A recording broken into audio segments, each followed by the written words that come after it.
Learners licence test മാതൃകാ ചോദ്യങ്ങളും ഉത്തരങ്ങളും പാർട്ട് 2 6 ഒരു ജംഗ്ഷനിൽ എത്തുമ്പോൾ ഡ്രൈവർ അനുവർത്തിക്കേണ്ടത് എന്തെല്ലാം? വേഗം കുറക്കണം. പ്രധാന റോഡുകൾ കൂടിച്ചേരുമ്പോൾ വലതുവശത്ത് നിന്ന് വരുന്ന വാഹനത്തെ കടത്തിവിടണം. ശാഖ റോഡിൽ നിന്ന് പ്രധാന റോഡിലേക്ക് കടക്കുന്നത് പ്രധാന റോഡിലെ എല്ലാ വാഹനങ്ങളും കടന്നു പോയ ശേഷം.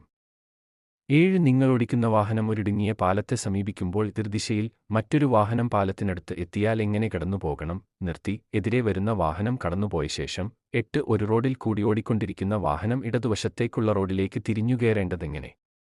ഓടിക്കൊണ്ടിരിക്കുന്ന റോഡിന്റെ ഇടതുവശം ചേർന്ന് സിഗ്നൽ കാണിച്ച് തിരിഞ്ഞ് പ്രവേശിക്കുന്ന റോഡിന്റെ ഇടതുവശത്തേക്ക് കയറണം. 9 ഒരു ഡ്രൈവർ റോഡിന്റെ ഏതുവശം ചേർന്ന് വാഹനം ഓടിക്കണം? ഇടതുവശം ചേർന്ന് വേണം വാഹനം ഓടിക്കാൻ.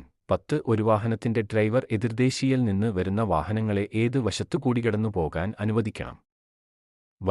വാഹനങ്ങളെ വലത് വശത്തുകൂടി കടന്നുപോകാൻ അനുവദിക്കണം. കൂടുതൽ വീഡിയോകൾ കാണാൻ നമ്മുടെ ചാനൽ സബ്സ്ക്രൈബ് ചെയ്യുക.